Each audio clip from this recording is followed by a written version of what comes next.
Hi, good evening all. Thank you for joining us. My name is Anil. I'm the operations coordinator at Future Energy Systems. Before we begin, I would like to acknowledge that the University of Alberta is located on Treaty 6 territory and North Saskatchewan River territory of the Métis Nation of Alberta, a traditional gathering place for diverse Indigenous peoples, including the Cree, Blackfoot, Métis, Nakota Sioux, Iroquois, Dene, Ojibwe, Inuit, and many others whose histories, languages, and cultures continue to influence our vibrant community. As we explore energy systems, we acknowledge the territories, communities, and peoples that have been essential partners in the research, and we are truly grateful to have the opportunity to work, study, and live on this land. So before I begin, I'm just curious, who here has heard of Future Energy Systems before or attended one of our events? All right, so welcome back to you guys. So a bit of information about Future Energy Systems. We are a research program housed at the University of Alberta. We began our operations in 2016, thanks to a federal grant from the Canada First Research Excellence Fund. I think, at the moment we have around 120 or more than 120 projects on the energy systems thematic area. And we focus on developing new technology to combat the energy crisis that we're facing, and also improving on existing technology. Right now, we have over 1,000 plus HQPs, highly qualified personnel. That includes graduate students and postgraduate postdocs who have graduated out of our program. And we will be online till 2026. That's when our program ends. And we wish to remind current and future viewers that this will be recorded. And you can find all our Energy Talks videos on our YouTube channel. Today's talk is on electric vehicles and how they will help in a crisis. And our speaker is Mohammad Babaei. Before I bring our speaker on, I just wish to remind current and future viewers that the opinions expressed by the speaker are not necessarily those of the Edmonton Public Library, Future Energy Systems, or the University of Alberta. A bit of background about Mohammad. He is a graduate student at the University of Alberta. He is in his first year of his master's in transportation engineering under the supervision of Dr. Stephen Wong. Mohammad's research involves studying electric vehicles and future energy transportation systems and their resilience during disasters. So without further ado, let's welcome Mohammad. Good evening, everyone. Again, my name is Mohammad, and I'm here today to talk to you about my presentation, When the Grid Goes Dark, Can Electric Cars Save the Day in a Disaster? So Anil already did a fantastic job. I just thought I would add a little bit more about myself. So I am a research assistant focusing on future transportation energy systems and their resilience during disasters. I did my Bachelor's of Science in Civil Engineering at the University of Tehran, and I am now doing my Master's of Science in Transportation Engineering at the University of Alberta. So before I get fully into the subject that I talked about, I just want to give everyone a little bit of pretext on why this is the subject that we are researching right now. So electric vehicle sales are projected to rise around the world, with China leading sales and production. So you can see from the graphs here, I don't have to prove this to you, but you can see that it's been rising steadily, the number of people who buy electric vehicles, both worldwide and in Canada. On these graphs, you can see the blue ones are battery electric vehicles and the darker blue ones are hybrids. If anyone doesn't know, hybrids are cars that have a gas engine and they have a smaller electric engine that helps them mostly with range, also, I guess to that extent, with emissions. But battery electric vehicles are fully electric. There's no emissions from the cars. At least when I say emissions, I mean tailpipe emissions. When you are running or operating the vehicle, there are no emissions coming out of the vehicle. You can see here Canada has been rising steadily, but like I said, China has been leading this market. About 50% of electric vehicles right now on the roads are in China. And they've been leading this market for a while now. They have some of the best electric car companies. They have most of the sales, both from companies like Tesla in the US and from their own companies inside China. Canada, you can see, is also following the global trend. And the number of electric cars in Canada actually increased 20-fold between 2018 and 2024, which is huge. And it's expected to increase further to the point where in 2030, we expect most new cars sold to be electric. And About 68 million new vehicles were sold worldwide in 2022. 1.6 million of them were sold in Canada. And yeah, like I said, most of them we are projecting to be electric by the year 2030. So as you can see from this graph, our projections have been changing over the years. So this purple line at the bottom, you can see this is the 2018 estimate. So in 2018, we thought that by 2030, there'd be 21% of new car sales, they would be comprised of electric vehicles. As this went on throughout the years, you can see that it increased until 2022. It came up to 52%. So between 2018 and 2022, the number of cars that we estimated that would be electric in the year 2030 doubled. And a lot of countries are starting to ban the sale of gas vehicles, combustion engine vehicles, or ICEs. One of the countries that actually leads this is Norway. Norway actually plans to ban the sale of new gas-powered cars by 2025, so next year. And already 80% of cars sold in Norway are electric. And the interesting thing about Norway is that Norway is a country with a lot of gas and oil in Europe. They have some of the most reserves in Europe. What they do when they sell this gas and oil is actually they put it in a sovereign wealth fund. What a sovereign wealth fund is it forces you to invest that money outside of the country in other initiatives and other companies so that it pays long-term dividends. What this does is that it disconnects you from the dependence you have on fossil fuels. So in Alberta, what we do is we sell our gas and oil and we use it directly to fund healthcare, to fund schools, to fund education, which is great. But the problem is that what happens when the gas and oil runs out? You are directly using this revenue that you're getting from gas and oil to fund all of the services you provide. What Norway is doing is more so investing in the future, and I guess it will pay out better for them. And they've actually set up policies, as I told you, in 2025, they already are banning cars. So it's not too far-fetched, especially for some regions in the situation that we have, because Alberta and Norway are similar in situation, you could say. Canada is actually implementing a new standard called the Electric Vehicle Availability Standard, which requires all new vehicles sold by 2035 to be zero emission. Zero emission means, again, no tailpipe emissions. When the car is operating, there are no emissions coming out of the car. It could be electric, it could also be hydrogen, mostly electric though. Before Canada made this rule, provinces had jurisdiction over it, and Quebec had the zero emission vehicle standard, which had the same goal, to only have zero emission vehicles new sales by 2035. So what's the difference between an EV and a gas car? So some of the differences are, one, that EVs charge on the same electric grid that you use to power your home, to run your fridge, to charge your phone. So it's not so much a separate supply chain as it is for gas. I think most of us only interact with gas when we're refueling our vehicles. For EVs, it's the same electric grid that you use for your daily use.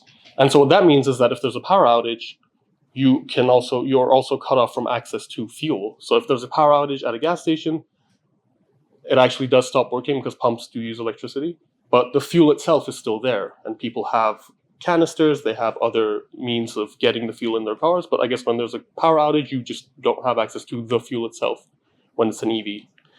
And you really can't transport electricity as easily as you can transport gas. Everyone's seen these tankers that are up on the slides. It's not as easy in a tanker. It's just basic. You just put liquid in a tanker, you transport it. With EVs, you have to have batteries. Batteries are very expensive, they're very heavy, and they're very difficult to develop. And speaking on heavy, there's actually the differences between energy density in batteries and in gasoline is noticeable. So batteries have about 0.1 to 0.25 kilowatt hours per kilogram of energy density, and gasoline has about 13. So that's almost 100 times higher for gasoline.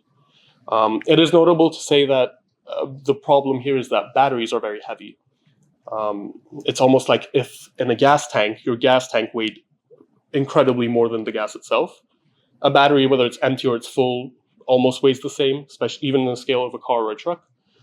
So the problem does come from the battery itself, the means we use to transport electricity. So with technological advancements, you can very much reduce this number. The limitation isn't the fuel itself, it's how we carry it.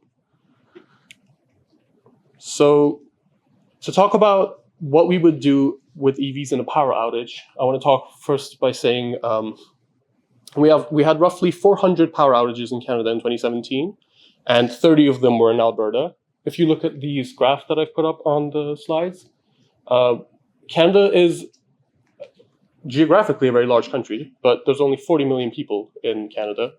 I think that puts us somewhere between the 30th and the 40th largest country by population. But Canada produces 632 terawatt hours of energy. That's 7th in the world. So people in Canada don't very much experience shortages in electricity.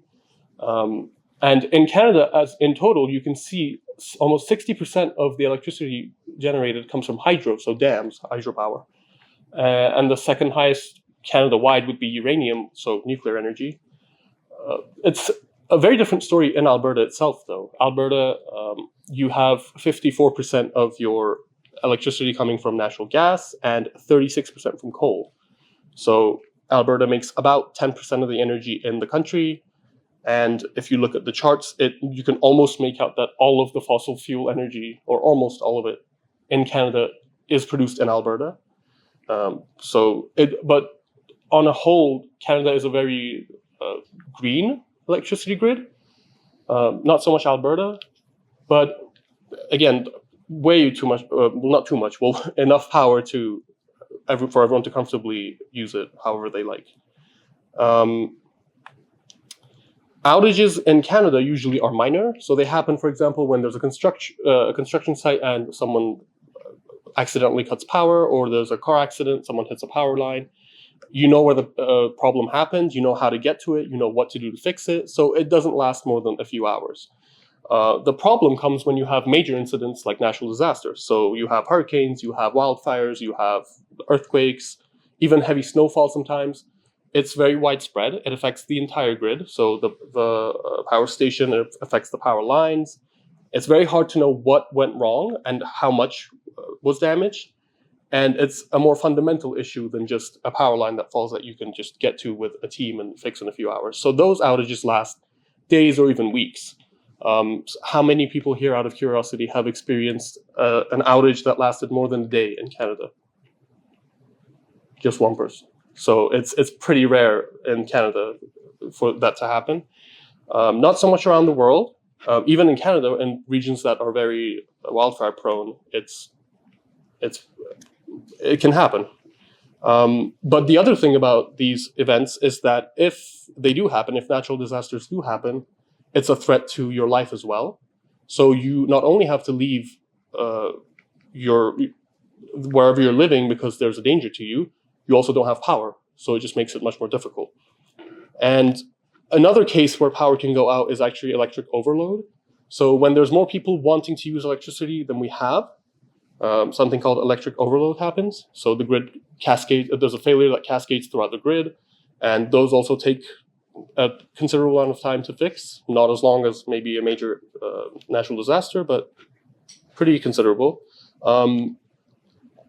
In other countries, sometimes just from regular use, they do not have enough electricity for the demands of the people.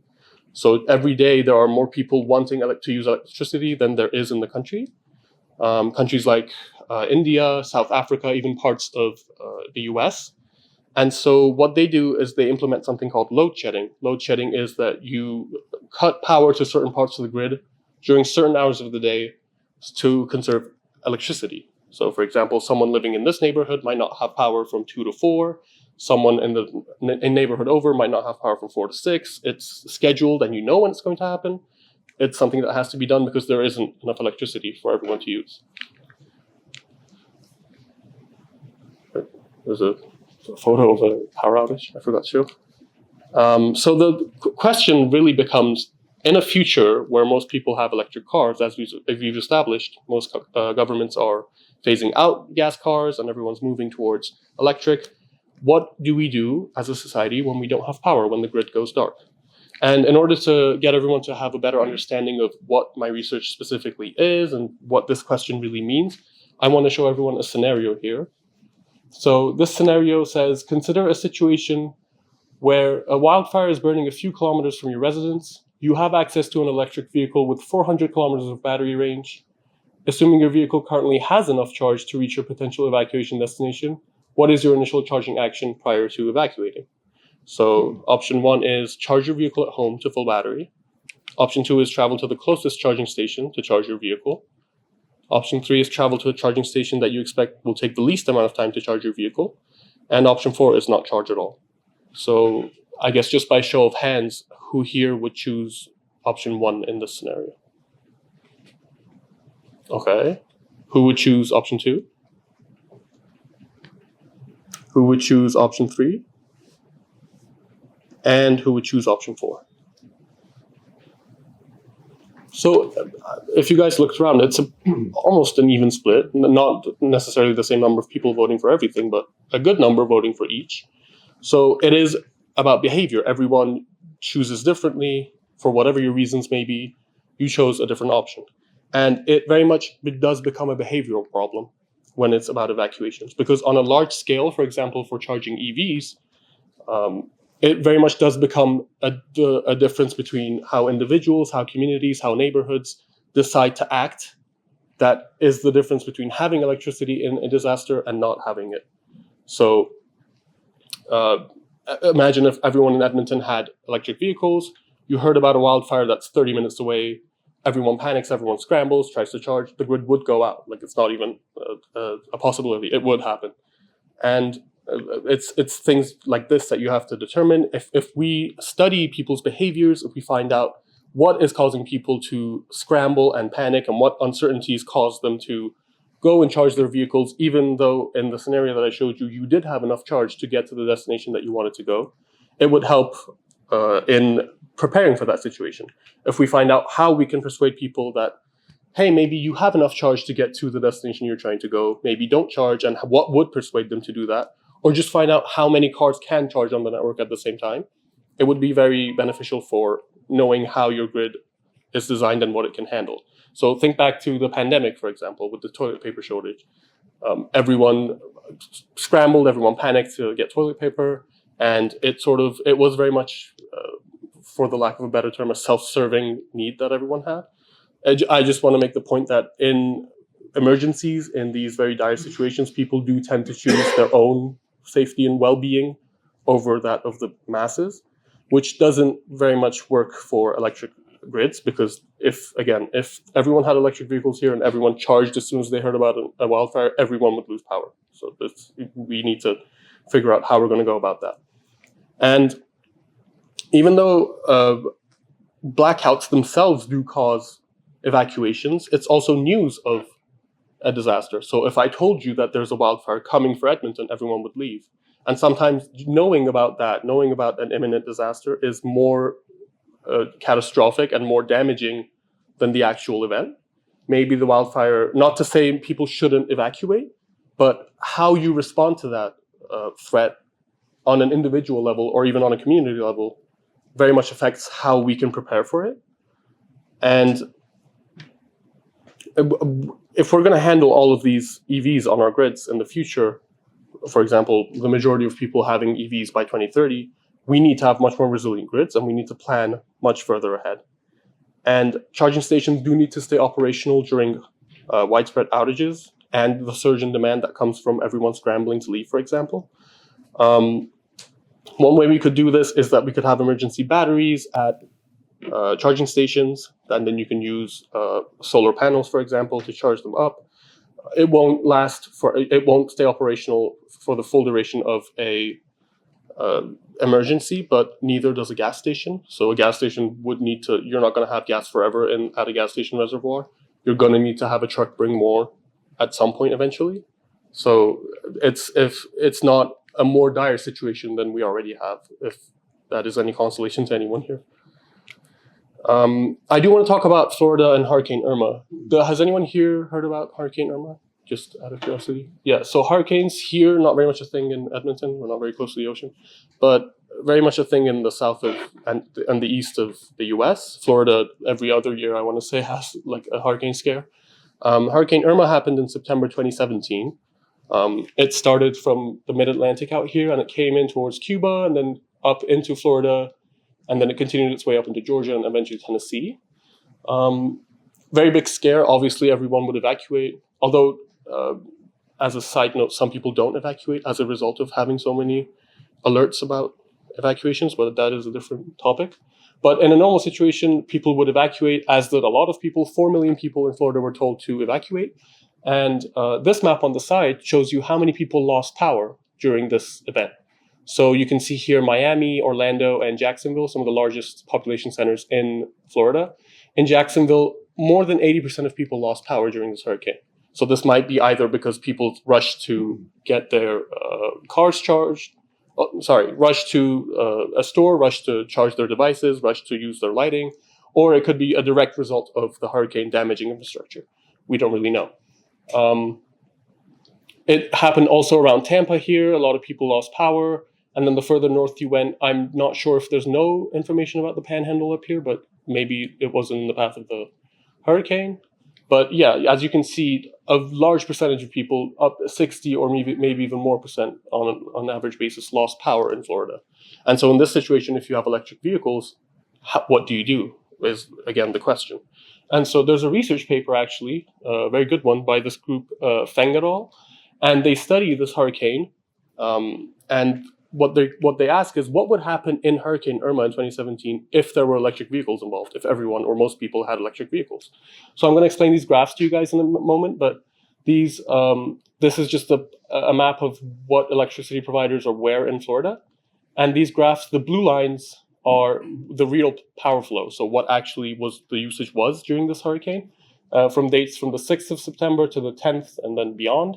You can see here, the red lines on these are the flow with EVs. So what the hypothetical scenario with EVs would have looked like if people had electric vehicles. There's also a green line. It doesn't show very well on these slides. It's the threshold meaning how much you can use from the grid before an overload happens, before you lose power. So in a lot of places, you can see that, or maybe you can't see, I'm not sure, but even with the increased demand from EVs, it does stay below the line, like below the threshold. Let's say for HST, where is it? Here. So for Miami itself, HST, the threshold is up here, but the usage was down here, and with the EVs, it was negligibly different. So to explain this further, let's imagine you want to evacuate from Miami and go to Jacksonville. So your route would look something like this. You would take the route from Miami, you would go to Lake Placid, which is here, then to Orlando, and then up to Jacksonville.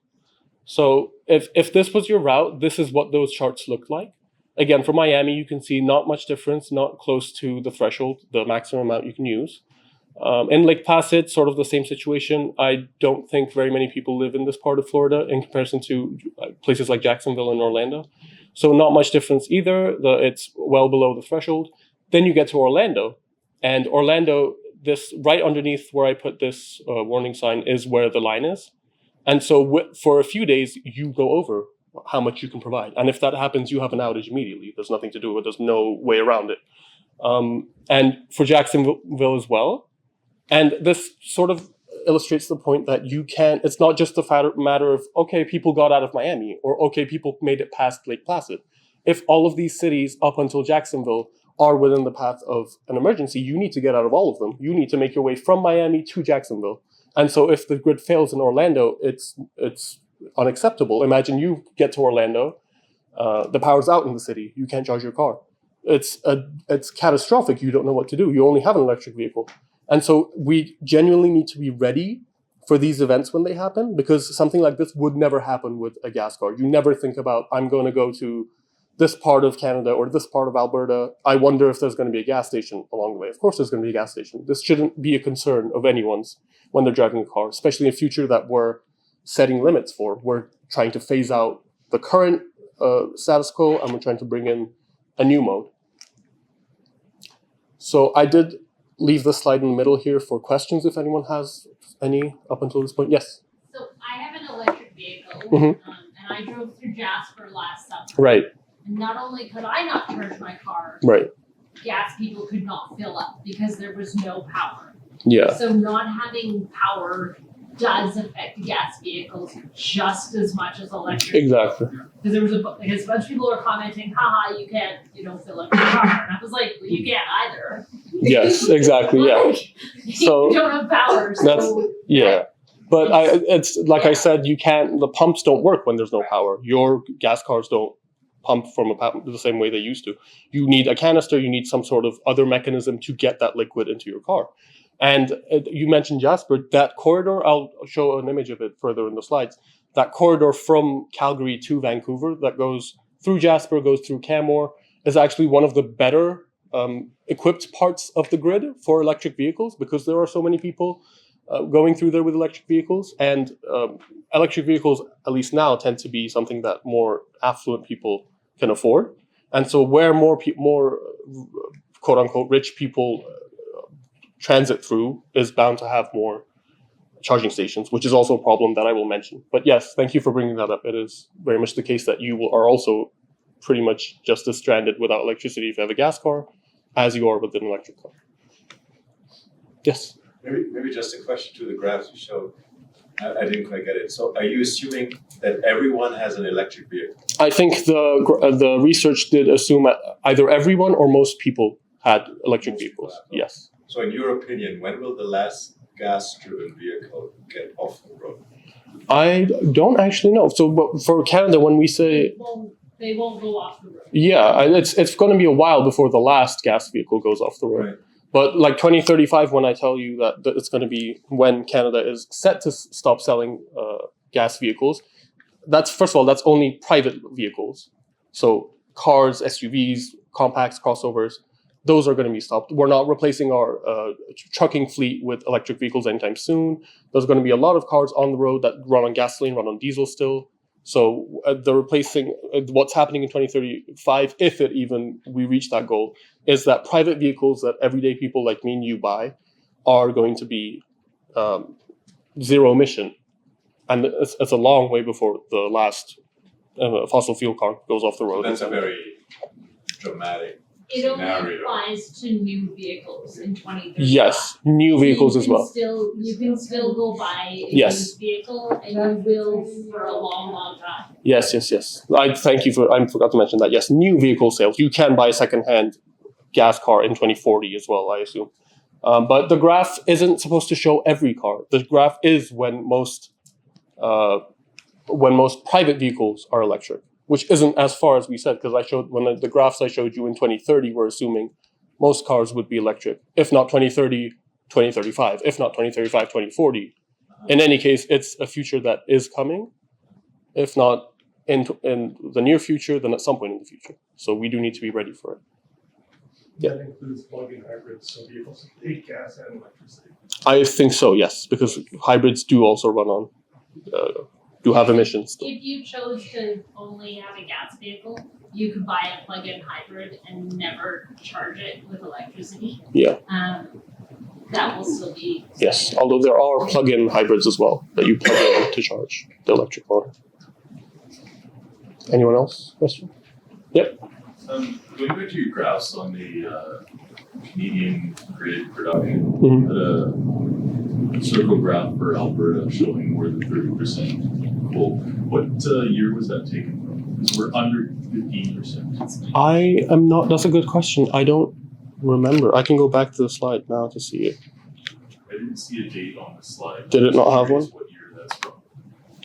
The I past 5 years, we've dropped to under 15% coal. That is a good question. I should have. Yeah, I want to say it's from past 2020, but maybe 2020, 2021, something like that. Not really sure when it's from. It might have changed, but I think Alberta still, on the most part, relies on fossil fuels. Predominantly natural gas. Yes, which is yes. So I don't intend for this to be misleading. If the statistics have changed, it's probably less coal.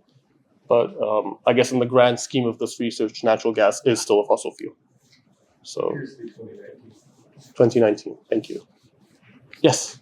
I was just wondering, since they're planning on increasing the number of electric vehicles over time, and what are they planning to do to make sure that the energy grid has enough energy in it? Because that'll be like a lot more electricity that we'll all be using if everyone's charging their cars with the electricity. So I know like this summer or winter, I mean, we had an issue just simply when there were lots of people using space heaters. Mhm. And that's nothing like charging a vehicle. They were saying, oh, now don't use your laundry machine.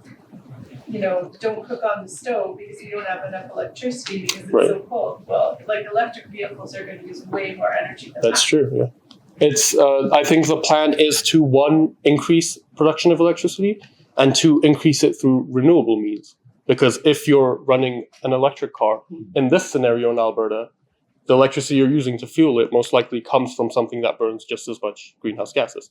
So if you're going to buy an electric car and increase the consumption of electricity in Alberta, and it's going to be supplemented through something like natural gas and coal, people don't really feel too good about that because the electricity you're using, that you're increasing, the consumption you're increasing, comes from burning fossil fuels.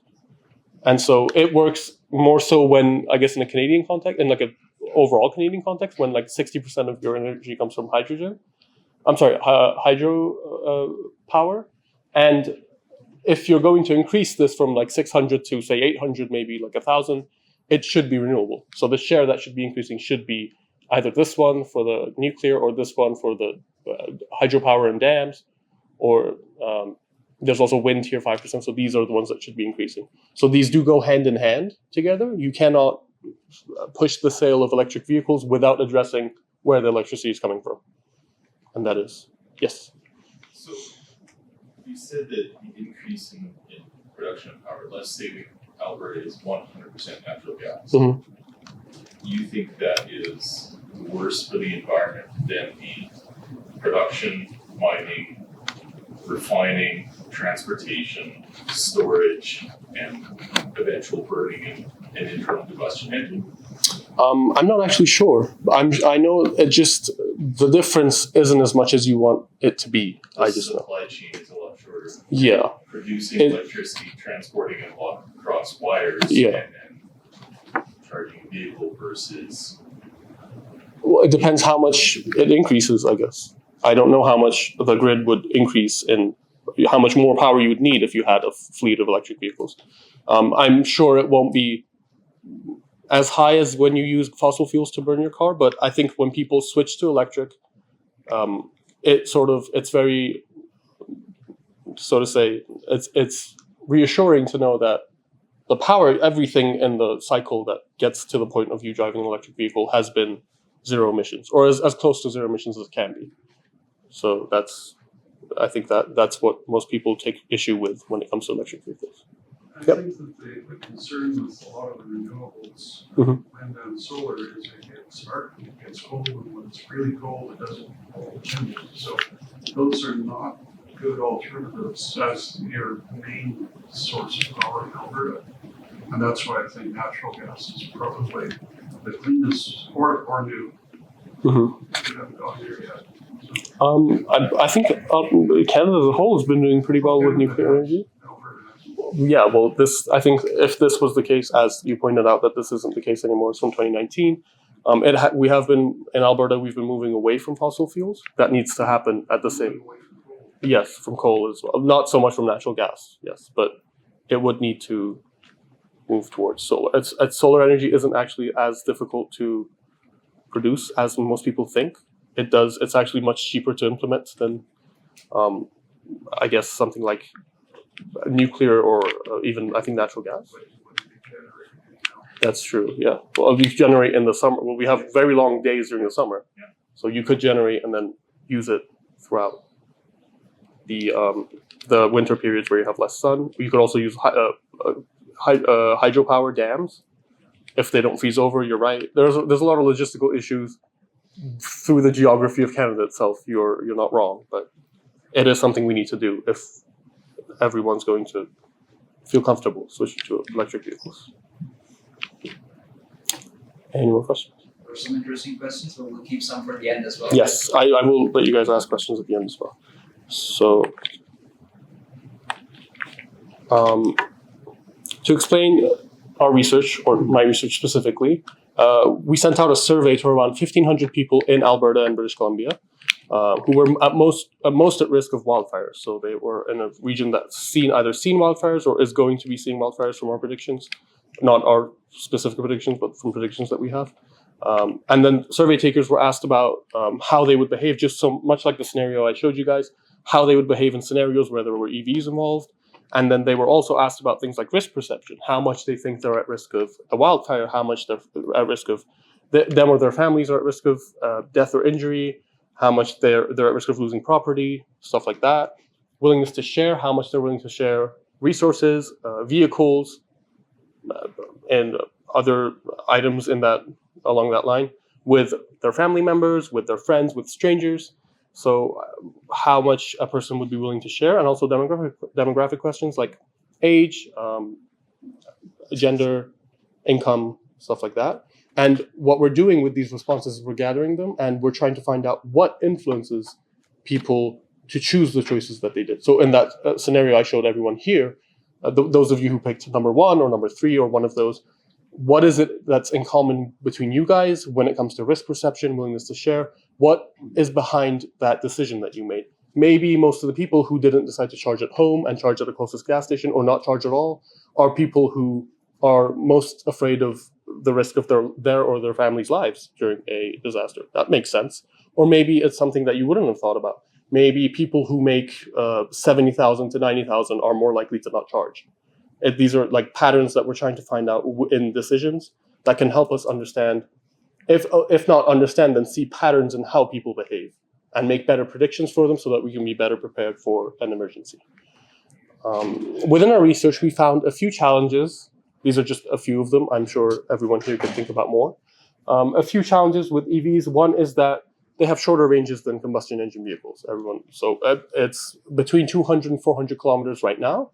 I think recently it's closer to 400. Most new electric cars that are coming out have 400 kilometers of range. That's in comparison to a gas car, which on average has 650 kilometers of range. So if you compare them just like that, gas cars have about 30% less, or you could say, electric cars have 30% less, or gas cars have 50% more. That being said, almost 50-something% of trips people make throughout their life are less than 16 kilometers. So you go to school, you go to work, you go to your groceries, you pick someone up, you go out for the night, all less than 16 kilometers an hour.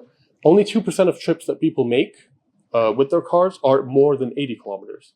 And so up to 80 kilometers, as we've mentioned, both EVs and gas cars are very well within that range and can do that job well. But then in a situation where there's an evacuation going on, you do need to have access to the infrastructure that will get you from danger to a point of safety. EVs also take much longer to refuel than internal combustion engine vehicles. So to show you this, there's this graphic that shows you the levels of chargers. So you have a level 1 charger, which is 120 volts, the same voltage that an outlet has. If you plug your car into this, it charges 3 to 5 miles per hour. So I guess 5 miles about maybe 8 kilometers an hour. If you want to charge your car like this, you have to leave it 24 hours. So you come back, you leave your car for 24 hours, you come back, and it's, 160 kilometers, something like that charged. Not very ideal for a lot of people. Then you have level 2 chargers. Level 2 chargers can also be implemented at home. So level 1 is just you take the wire and you plug it into your outlet, is all you do. Level 2, you have a special device that takes your voltage up to 240. 240 does about 10 to 20 miles of range per hour. So you would leave your car for 8 to 10 hours. So you come back from work, overnight you leave it, and you should have enough for your next day by the time you want to leave in the morning. You can implement it at home, but again, you only get up to 20 miles or 30 kilometers in an hour. The last level is a DC fast charge, or also a level 3 charger. It's up to 480 volts, and this is all your Tesla superchargers or all the charging stalls you see that very much look like a gas pump, but they're just for cars. They're electric cars. Those charge at best 80% in 20 to 30 minutes. So that's, in comparison to everything else we just saw, that's very good. But again, it's not the same as a 5-minute pumping of gas and then leaving. Another problem is that charging infrastructure is just simply not everywhere to support sustainable evacuations or even normal use in especially in rural areas. So in this map you see here, we have all the charging stations, the level 3 charging stations in Alberta, because again, when you're evacuating, a level 2 charger that gives you 30 kilometers of range in an hour isn't doing good for anyone, especially when there's 100 cars waiting to charge. No one's waiting for an hour. No one should be waiting for an hour to get 30 kilometers of charge. So the question very much is right now, fast chargers, where the fast chargers are. So here you see this is Edmonton. This might look very dense from afar, but when you zoom in, there's about like 15 chargers in the city total. Then you see more, but like compared to like the north of Alberta, it's pretty good. And you see chargers on the way down here to Red Deer, and then Calgary, and then all the way here through Canmore and Jasper that you mentioned. You can see this is where people drive their cars, and there's more chargers here. But then when you go to the north, there's nothing here. There's some up here in Grand Prairie, and then some here in Slave Lake. Someone who's in Grand Prairie, for example, if they want to evacuate, let's say there's a fire here and they have to come to Edmonton, for example, that's a 500-kilometer drive. And what you see from this map, there's a charger or two in Grand Prairie and a few chargers in Edmonton and nothing in between. So that person, if their car cannot do 500 kilometers on one full charge, they're not going to be able to get out. And that's a problem.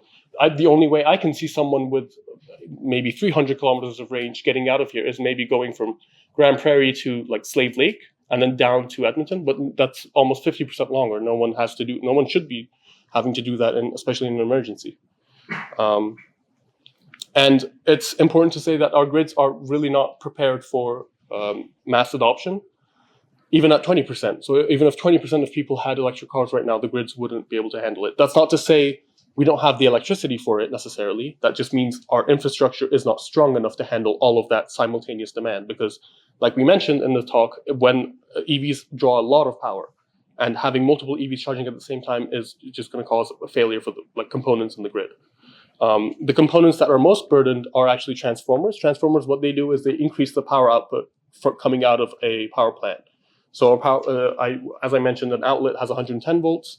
A power plant produces about 12,000 volts, but that's still not enough for it to be carried from the wherever the power plant is to cities. So what transformers do is first they step it up to about 40,000 volts. Then they travel across the power lines that you see to cities, and then multiple other transformers, even up to the power line that's outside of your door. They all step it down until it gets to 110 volts. So when there's a lot of demand at the same time, a lot of people charging at the same time, those transformers have to work very hard, and if they're working harder than they're intended to, they fail, and then that's a problem for the whole grid. So we did talk about all the problems that EVs have when we are charging them, but there's also a lot of benefits to them. For one, EVs are essentially batteries on wheels, so there's no easier way to transport electricity than having a battery where there's electricity and moving it around. You can have a generator where you put diesel in it, but I think generators also need electricity, and it's not an efficient process. So the easiest way to move electricity is a battery that moves, and EV is a perfect thing. So if there's an emergency, you can just send an EV somewhere and have it power a building or your neighborhood even, or just send power somewhere you desperately need it, which is very crucial for places that can't evacuate necessarily when there's an emergency, and they need that power in this form. Like I said, they're better suited to store energy than a generator.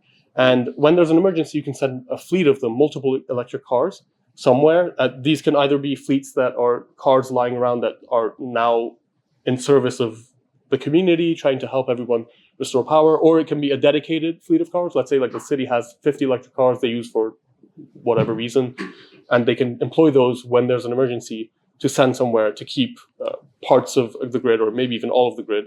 Unlikely that's all of the grid, at least now, but to keep it running. If we want to do that, electric buses are actually very good for that purpose. So the same way that a bus transports 50 people and a car transports maybe 4 or 5, buses are bigger, they have bigger batteries, they can do the job of multiple electric vehicles. You send a bus somewhere, it can provide power for a while. Everything we've talked about so far relies on vehicle-to-grid technology. So that means bringing your car, connecting it to the grid, and power traveling the opposite way that you would normally when you're charging your car. You can pre-position these cars at critical locations as well, so you don't just send them out when there's an emergency. Let's say, again, there's a wildfire coming, you know there's going to be an imminent power cut. you keep a bunch of cars, electric cars, at a hospital. You keep them at a power plant somewhere where you cannot afford to lose power for long, so that when the power eventually does go out, you can quickly have these running and set up so that you don't lose power for as long as you would otherwise. But you can also use buses to transport evacuees. So people who don't have access to cars, they can just get on an electric bus. You can take them somewhere. If the people who don't have cars and need public transportation, they're all transported, or you have buses that are just idling, you can send them again to the grid to provide power again. So these are Edmonton's electric buses. Some of you may have seen them. They're not operational anymore because unrelated reasons. The company that makes them, Proterra, is bankrupt, so they're not operating anymore. But like, this is an example that we can use in Edmonton. Like, these buses could provide power to a building or a neighborhood should the facilities and the infrastructure that we need be there.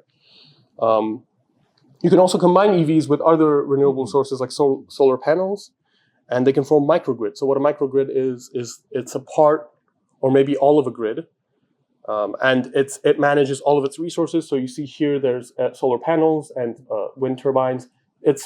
Ideally it's from renewable sources, so you don't incorporate fossil fuels into it, and also maybe batteries. And I guess in emergencies you can also use an electric vehicle as a source of power.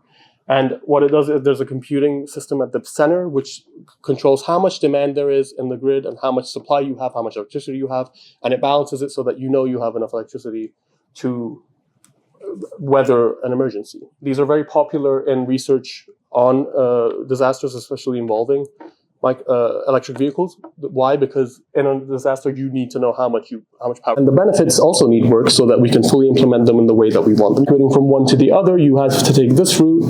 If you have an EV and there's 1, 2, 3, 4, 5 charging stations in between. Does anyone know how far it is between these two? Does someone see? No, okay. So it's pretty far. And there's only one route. So let's imagine there's a fallen tree over here, or there's a flooding, as happens in British Columbia a lot. And you see a lot of people evacuating from BC because roads are flooding or they have to leave their homes. If this road floods, if one of these floods or two of these flood, you can't get out with an electric vehicle. You have to have options. Again, you don't think about these things when you have a gas car. You don't think, is there a gas station where I'm going? Of course there's a gas station where you're going. Like, someone's been there and they've thought about this, and there's one for you to use. This shouldn't be a problem for people using electric vehicles, and it's something that we need to improve in the future. Another thing we can do is provide emergency backup batteries at a station.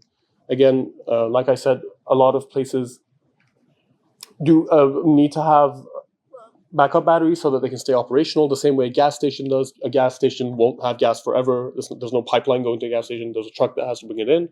So we need at least enough batteries at a charging station to ensure that it operates long enough for our longer term plan to come in. Maybe there's a truck coming in, maybe there's a bigger battery coming in. We need to be prepared for that. This example here is actually an off-the-grid charging station in Australia.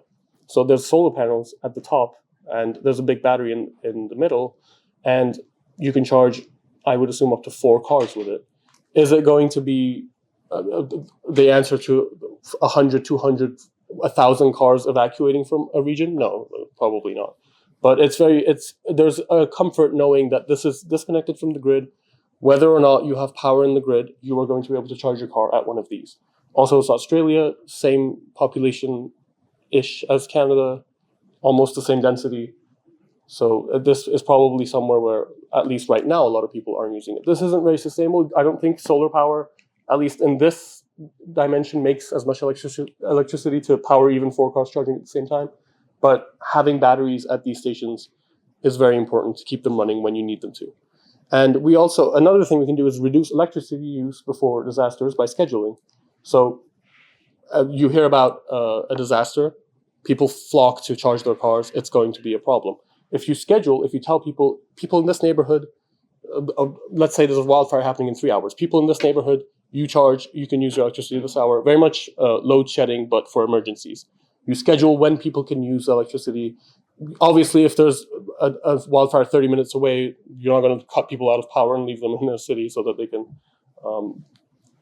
panic. But when you have a good enough leeway or headway, you know maybe tomorrow morning the fire is going to get here, or an event like that is going to happen. A hurricane makes landing tomorrow.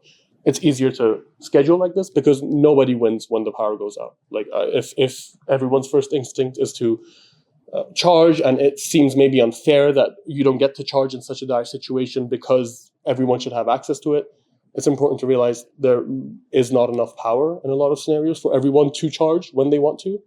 And if the power goes out, nobody wins. So it very much puts you in a mindset where you have to think about the whole. No, it's not in anyone's interest for the whole city to lose power. Then there's a category called technological advancements. So these are technologies that we don't necessarily have yet, or we haven't fully perfected yet, that could help very much in the evacuations that we're trying to conduct safely. So one of them is just to increase the range of EVs. Like we said, batteries aren't very energy dense, about 100 times less than gasoline would be. If you can improve battery technology so that batteries are lighter and they carry more energy, or they take up less space, just fit more capacity into a car, they'll have longer ranges, maybe even comparable to gas cars, and then it won't be very much a problem of my car can't get to this destination, and then you can focus on other aspects of EV, such as the infrastructure and what have you. The second one is enhancing integration of EVs into the grid. So when we're building infrastructure, when we're charging stations or at home chargers, we're not really thinking about when this car will come back here, connect, and send power the other way. So it's very much always an issue of getting the power from the grid into the car goes off. We need to now think about how can we utilize that car in a scenario where there's no power coming the direction it usually comes. So you want power to go back. And we have technologies for this. It's just not implemented everywhere we want to. So this has to be implemented in homes. It has to be implemented in chargers. Everywhere in a city, it has to very much the mindset that EVs are a source of power in a pinch, basically, has to set in for everyone.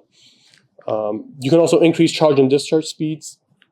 It takes up to 30 minutes on best case to charge 80% of your car already. We're already used to like 5-minute pumping of gas and leaving. So I think it's going to be the hardest part of this whole process for a lot of people would be the fact that it takes longer for your car to be ready to leave now. It's increasing that, finding out how you can get electricity into a battery faster would be in the benefit of everyone. There's also swapping EV batteries and swapping stations. So instead of having a battery that's in your car all the time, you can set it so that you can just take the battery out, put another fully charged battery in, go about your day. This is actually happening in China already. This company is called NIO. It is a Chinese EV manufacturer. And this station is exactly that. You take your car there, you park it in front, the car automatically backs up. You get out of the car, I'm pretty sure, or automatically backs up into the station. The battery gets taken out, a fully charged battery replaces it, and you're set to go. It takes maybe as long as pumping gas takes. And what it does is that you now don't really have access to that battery the same way that you used to, because it's not part of the vehicle anymore. It's very much designed so that you can swap it out. And when this happens, as it might happen, you have a large facility full of fully charged batteries. So if a power outage happens, we just so happen to have 100, maybe more, maybe less, batteries in this facility full of charge that you can use to provide power to your city or your microgrid. So just as a summary, what we went over is that the most popular alternative fuel vehicle is the electric vehicle, and more people are buying them every year, and more governments are trying to phase out gas-powered vehicles as we go along. And when we have more people driving EVs, we need more infrastructure for people to be able to charge their cars without worrying about an outage, without worrying about if they're going to get to their destination, without having anxiety about is my car going to have enough range. And all these problems shouldn't exist for drivers. There shouldn't be anyone who is put in a situation outside of their own will where they're stranded somewhere, potentially in danger, and if there's a major catastrophe like a hurricane or an emergency, and they can't get out of harm's way. it very much is a very fringe case with people driving gas cars. It should be the same, even or even non-existent for people who drive EVs. In a future where we're trying to push to have cleaner energy, to try to change people's what people are used to, we have to prepare on all bases so that we can move forward. And even though EVs do face challenges, they also have a lot of benefits. They are batteries on wheels. You can send them wherever you need to. They serve purposes beyond just transportation. And you can just have them at a hospital, at a school, at a power station, whenever you need to. And they can just provide power in those critical locations where you can't afford to lose electricity for as long as you would otherwise. So I guess in conclusion, in future directions, to answer the question that we started out with, can electric cars save the day during a disaster? Kind of a very long question because I'm doing the research on it. But if you want to sum it up, yes, if we plan for it. We built cities in 100 years, especially in North America, around the gas car. Well, it's our streets are wide. We've planned everything around them. It's very hard to get somewhere, especially in a city like Edmonton, without a car. We very much planned our cities around the gasoline car. If we do maybe even half of that for electric vehicles, plan for when they're going to be used in an emergency, we can very much be ready for when you can use these other than electric vehicles, other than just a means of transportation, and you can use them when there is when you have an emergency. Is work around the subject of zero-emission vehicles, electric vehicles during disasters, is it complete? No, work isn't complete. There's a lot more work to be done. There's a lot more to be focused on. One is behavior, for example. Everyone in this room chose different options. Not everyone, but the different groups chose different options for all your own personal reasons. If I don't know, or if a government doesn't know what the reason you chose what you chose was, how does the government prepare for when you're going to go through that experience? How will they know what's going to happen? The first step is for me, if I were the government, to give you guys a questionnaire asking you exactly why was it that you chose this question. Maybe something comes to light that I wasn't looking at. Maybe you're not willing to charge at home, or you're not willing to charge outside of the home because you have someone with a disability at home, or you have children at home. And that's something that you don't immediately look at. So the first step to finding out why people behave the way they do is to simply ask. And if we don't know how people behave, we're not going to be able to prepare for it. Another problem is that charging stations are just placed wherever would be highest profit. So sometimes charging stations are set up by government, sometimes they're set up by private companies. It's usually set up, it's more likely than not for a new charging station to be in the urban core of a city. Why? Because there's more people using cars there, electric cars there, there's more people that are going to be charging there, there's more profit to be made there. What this neglects is that the outskirts, that 2% of trips that you make above 80 kilometers, especially when it's an emergency, you need that infrastructure. And the everyday trips that you make might not necessarily need that. It might be more convenient for you. This charging station might be 2 kilometers closer than the one you used to go to, but it very much leaves out this very crucial part of transportation, which is the emergency side of it. And emergency planning as a whole usually leaves out alternative fuel vehicles. So if we're pushing for everyone to buy new EVs in 2035, we need everything to be ready for it. We need everyone to have access to all the planning, everyone to be focused on every aspect of it. And if we're planning for evacuations and we're planning for emergencies without considering them, we're kicking the can down the road. And at some point, it's going to become a much bigger problem than it is maybe now. And you're ignoring this problem that's going to come and come up in your face at some point. And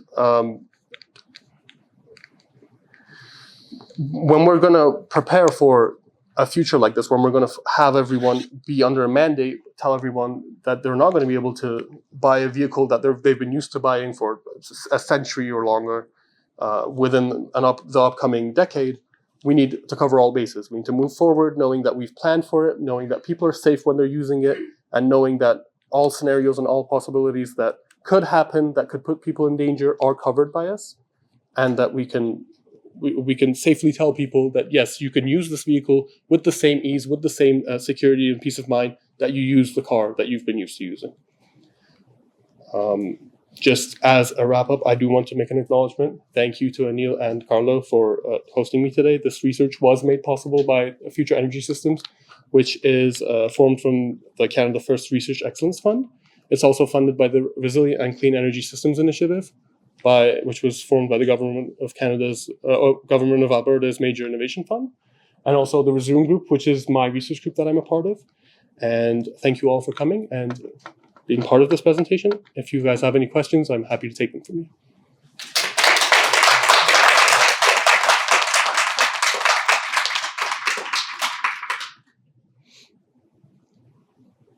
So questions, anybody? I have one, but it's pretty general. Mhm. So this issue that you talked about, would the solution be more infrastructure based, or would it be about getting better batteries? I think both, because we're not very advanced in either of them. We are at no point ready right now to wake up tomorrow and see the majority of the cars on the street be electric vehicles.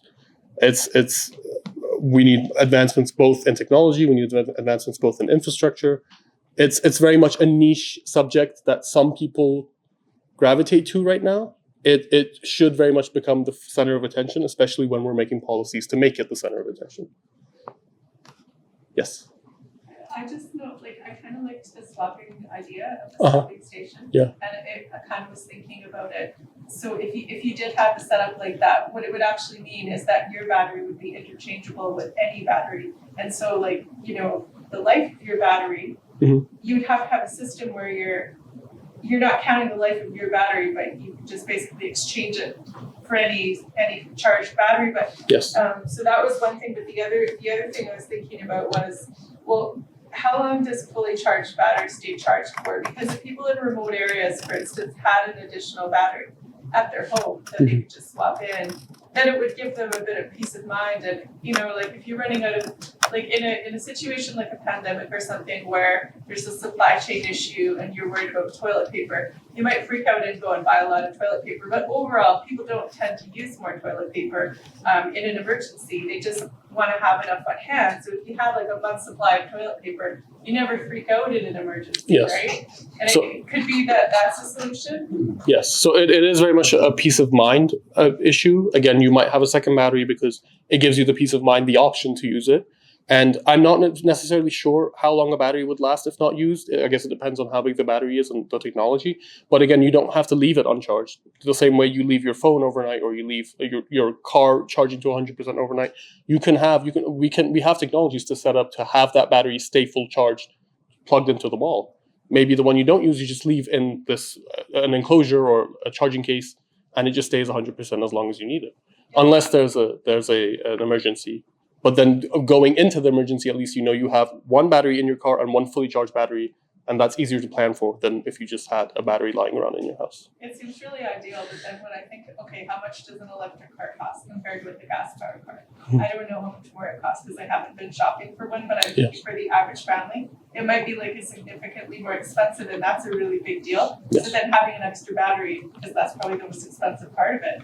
So that to me is the big barrier. Yes, electric cars are perhaps prohibitively expensive right now. So it is very much the case that most people who own electric cars are usually better off and have the luxury of affording them.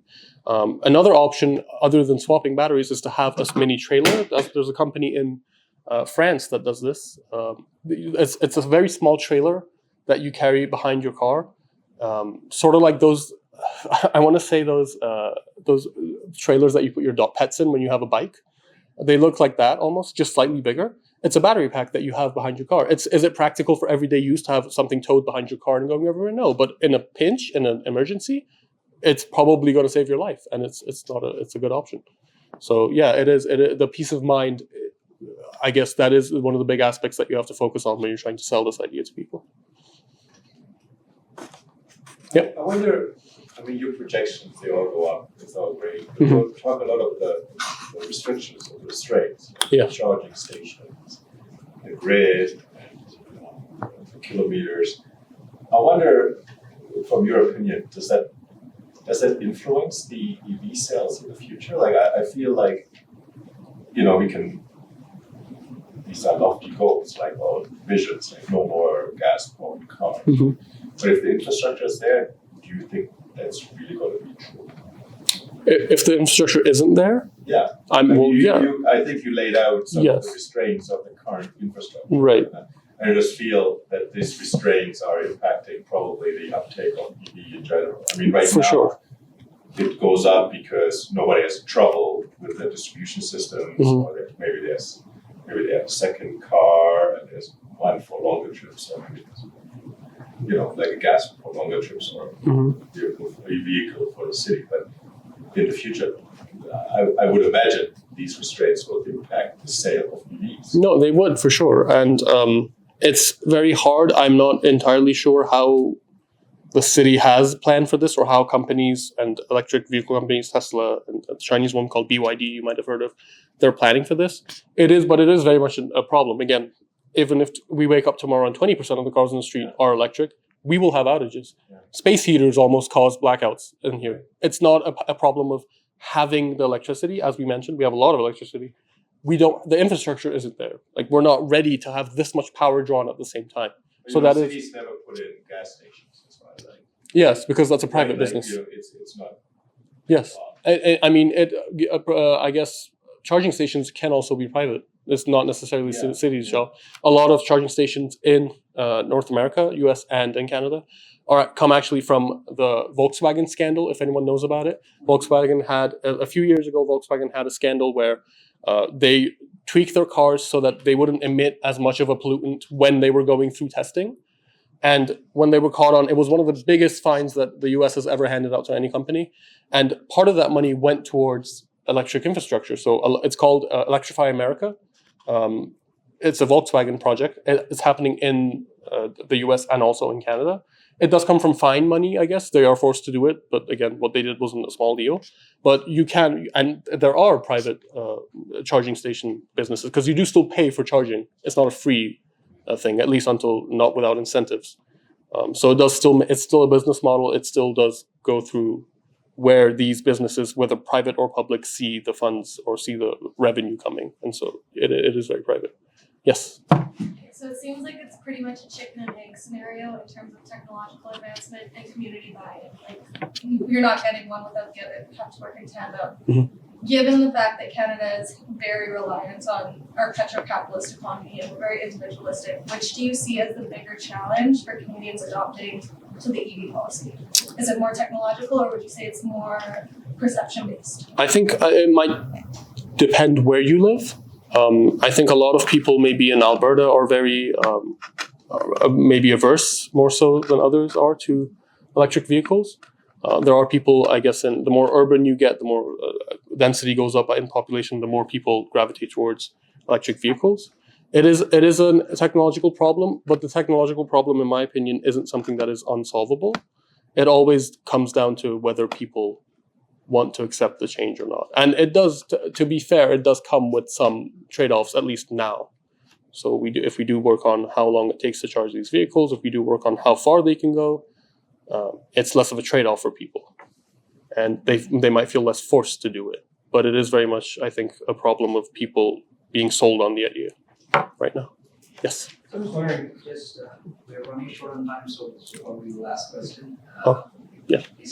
So just wondering, is maybe a self-correcting problem? If you're one of the early Tesla owners here in Edmonton, you didn't have a supercharging station. We put the one in at Southgate, and you could only drive to Red Deer because the only way you really go is south. So the Red Deer chargers, right? Along Calgary.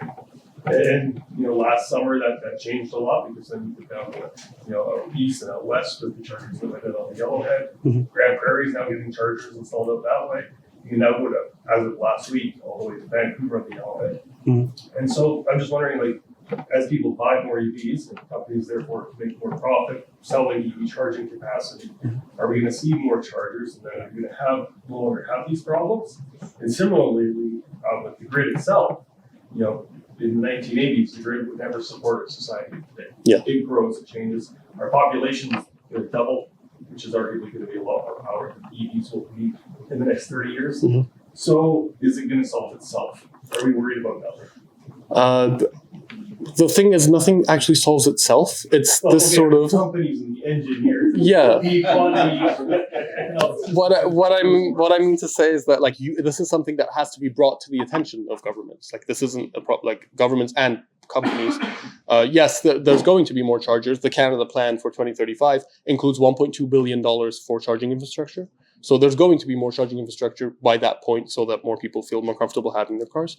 But I think you come at it from a very unique angle of this problem isn't this parallel trajectory. It's going to get solved.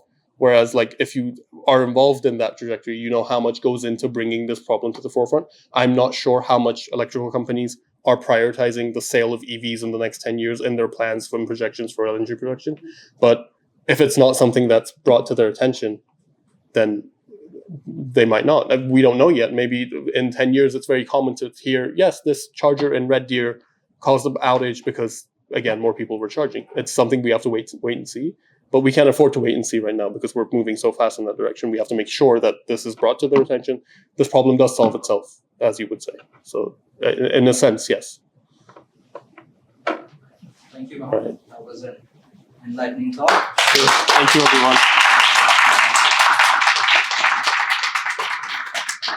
If you enjoyed that energy talk and would like to come to the next one, it's happening here on March 20th. Our next speaker is actually in the audience here, right there. She'll be giving a talk on microplastics. So come again. We'd love to see you all here. And if you would like to stay updated on our activities, in addition to this, we set up booths in most of the big events in Edmonton, such as K-Days. So come by, and if you would like to stay updated on energy news as well, please follow our newsletter or our social media pages. If you would like to subscribe to our newsletter, you can put your email ID on that form over there, and we'll add you to our mailing list. Thank you again for joining us.